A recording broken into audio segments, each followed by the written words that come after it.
নমস্কার প্রিয় দর্শক বন্ধু। ভারতীয় রেলে ট্রেন টিকিটে বা রেলযাত্রীদের ভাড়ায় 43% ছাড়, যার ফলে ভারত সরকারের রেল টিকিটে 60,000 কোটি টাকা ভর্তুকি। আসুন আমরা ভিডিওর মাধ্যমে দেখে নেব যে 43% যে ছাড় সেই সম্পর্কে কি বলা হয়েছে, বা 60,000 কোটি টাকা ভর্তুকি সেই সম্পর্কে কি বলা হয়েছে। তার আগে আপনারা অবশ্যই আমার চ্যানেলটি সাবস্ক্রাইব করবেন এবং সবার আগে ভিডিও নোটিফিকেশন পাওয়ার জন্য সামনের যে বেল আইকন আছে সেখানে প্রেস করে নোটিফিকেশন অল করে রাখবেন এবং ভিডিওর শেষে লাইক কমেন্ট শেয়ার করবেন। তাহলে দেখুন এই নিয়ে পত্রিকাতে কী লিখেছে।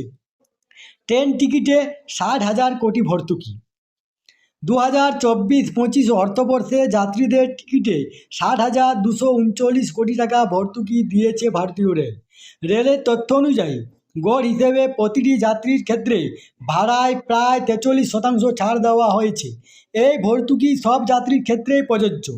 এর পাশাপাশি প্রতিবন্ধী ব্যক্তি, রোগী এবং শিক্ষার্থীদের জন্য আলাদা ছাড়ের সুবিধাও চালু রয়েছে।